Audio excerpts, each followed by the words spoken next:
qualité avec bien évidemment 3 jours de retard. Parce que comme d'habitude, hein, c'est moi, je suis toujours un peu en retard.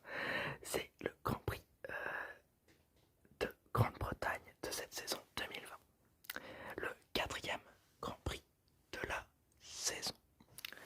J'espère que la vidéo vous plaira, c'est parti.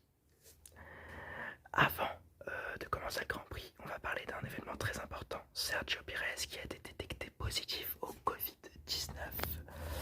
Il est en quarantaine et ne peut donc pas prendre part à la course. Il est remplacé par Nico Hülkenberg. Retour inespéré pour l'Allemand, mais aussi qui est plutôt logique, car assurément le plus apte à pouvoir reprendre une voiture avec Kubica, étant donné que c'est les 2 derniers pilotes qui ont couru en F1 et qui ne courent pas cette année en tant que pilote officiel. Kubica étant chez Alfa Romeo, il restait que Hülkenberg comme choix à peu près logique, donc c'est vraiment pas mal, surtout que Hülkenberg reste très bon. Mais le plus important n'est pas là. Pour moi, le plus important, c'est cette infection de Pérez qui va remettre en cause tout le processus sanitaire de reprise.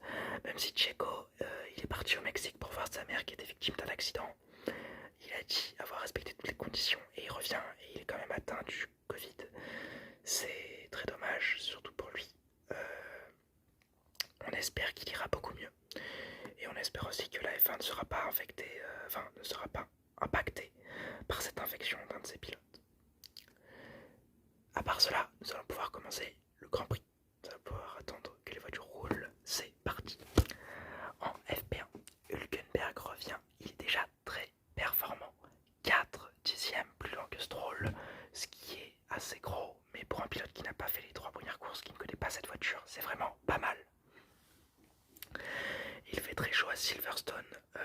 D'ailleurs, les pneus chauffent à cause de la piste qui est à plus de 50 degrés. Donc vraiment très très chaud.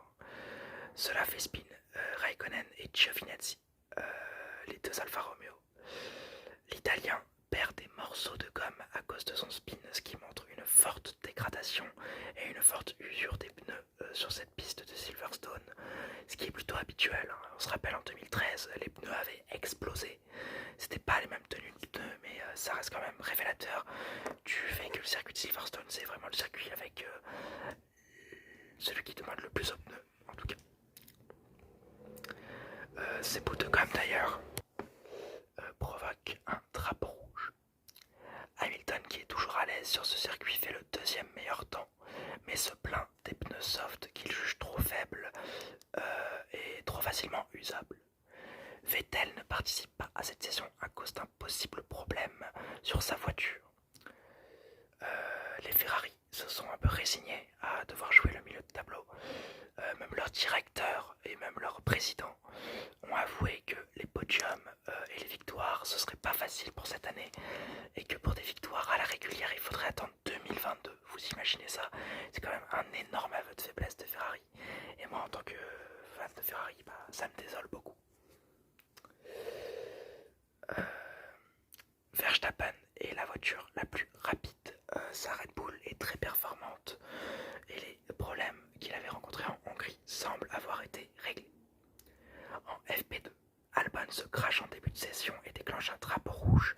Verstappen se plaint à nouveau du trafic. Ça fait quand même pas mal de Grand Prix où il se plaint du trafic, le pilote néerlandais. Vettel perd quelque chose dans sa voiture plusieurs fois dans la session, donc il doit repasser au stand plusieurs fois, ce qui cache un peu sa session. Leclerc spin comme Stroll et Latifi.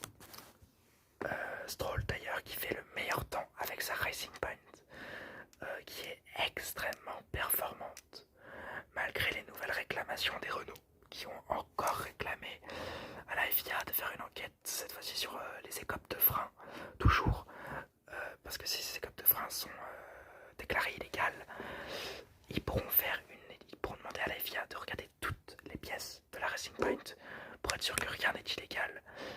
Ça pourrait déjà pénaliser Racing Point, et si quelque chose est illégal, ça pourrait les se faire disqualifier du championnat du monde des constructeurs. En FP3, Albon revient avec une voiture réparée, mais n'a que peu de temps de roulage pour cette session, car il doit réparer à nouveau sa voiture qui a cette fois-ci un problème moteur de récupération d'énergie.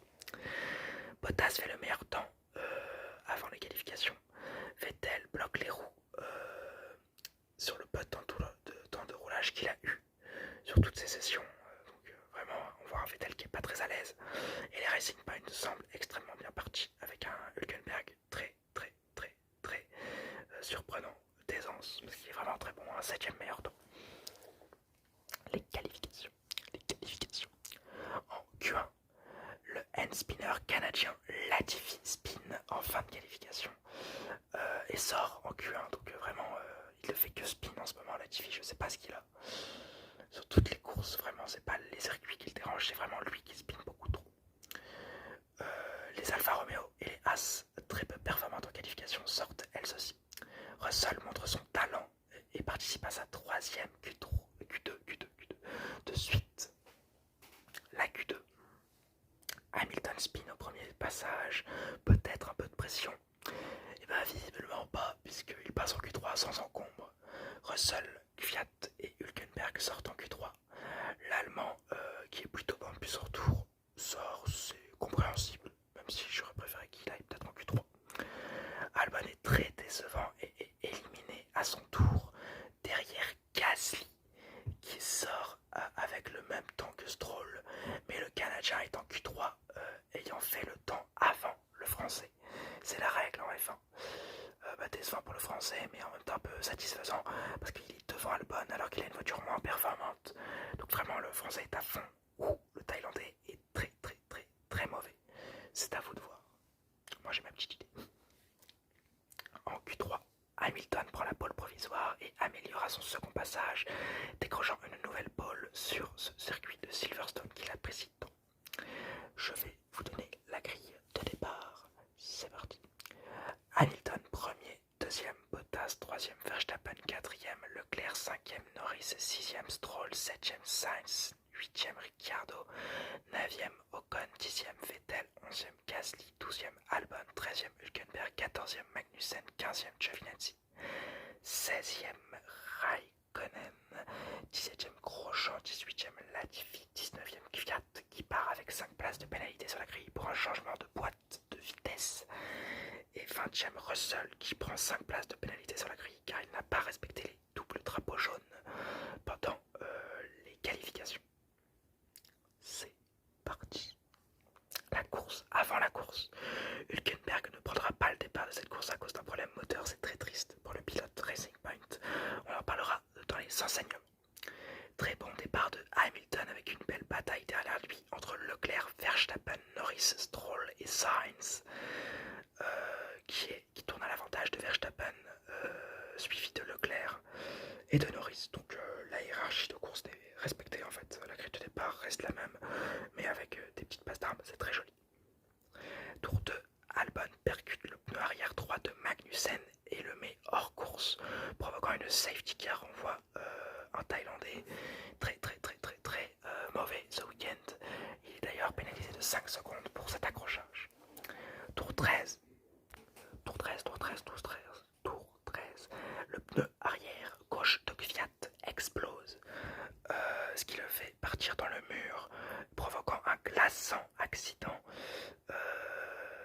et qui provoque une nouvelle safety car. Kvyat sort indemne de sa voiture et pousse le caméraman qui le filme, ça l'énerve, ce qui est rare comme situation et ce qui est plutôt surprenant parce qu'on voit que le pilote russe est énervé de son erreur. C'est plutôt dommage pour lui. Cette safety car crée une vague d'arrêt au stand qui n'est pas suivie par Romain Grosjean. Mais on en parlera un tout petit peu plus tard dans le Grand Prix. Tour 19, à la relance, Ricciardo passe Carlos Sainz. L'Espagnol réplique immédiatement en le redoublant quelques virages plus tard. Tour 17. 37, qu'est-ce que je raconte, mon Dieu. Gasly passe un Vettel en perdition. Avant cela, Romain Grosjean, qui était resté en piste, avait tenu tête à Sainz, Ricciardo et Vettel en récoltant au passage un drapeau rouge, un drapeau noir et blanc. Excusez-moi, je fais beaucoup d'erreurs là. Il passe au stand car ses pneus vont craquer et ressort 17ème. As aura tenté le tout pour le tout, ça n'aura pas payé, mais c'est une bonne chose quand même selon moi, parce que vraiment on voit As qui tente des choses, contrairement à d'autres écuries Ferrari qui ne tentent pas grand chose, et qui font des stratégies simples, qui ne leur permettent pas de titiller les meilleures places. Tour 47, les amis Ocon et Stroll se chamaille en course. Duel remporté par le Français plus rapide que le Canadien dans sa Mercedes Rose. Tour 48, Raikkonen doit passer au stand à cause de son aileron cassé. Il a cassé son aileron avant sur un vibreur. C'est plutôt dommage pour le pilote finlandais. Tour 49, Stroll ne semble pas du tout à l'aise sur ce circuit. Gasly le dépasse à son tour. Très bonne remontée d'ailleurs du Français. Tour 50, après son passage au stand pour le meilleur temps en course. Non, c'est avant. Bottas, Verstappen prend un tour à Vettel. Et juste après avoir pris le tour à Vettel, le pneu avant gauche de Bottas explose. Directement, Verstappen plonge dans les stands pour passer des pneus soft pour prendre le meilleur tour en course, étant donné qu'il prend la deuxième place et que son plus proche concurrent est beaucoup trop loin et que Hamilton est trop devant. Un tour plus tard, c'est Carlos Sainz qui voit son pneu avant gauche exploser. Les pneus qui sont vraiment mis sous pression. Et ce qui devait arriver arriva. Hamilton fait de même. Le pneu avant gauche de Hamilton explose, mais Verstappen, qui est rentré au stand, ressort trop loin et ne peut pas le rattraper. L'Anglais finit sur 3 roues. Une chance inouïe, mais vraiment inouïe, de la part du Britannique, qu'on félicite tout de même pour sa victoire à Silverstone. Verstappen franchit la ligne deuxième avec le meilleur temps en course. Je vais vous donner la grille d'arrivée. Hamilton est premier, Verstappen deuxième avec le meilleur temps en course, troisième Leclerc, quatrième Ricciardo, cinquième Norris, sixième Ocon, septième Gasly, huitième Albon, neuvième Stroll, dixième Vettel, onzième Bottas, douzième Russell, treizième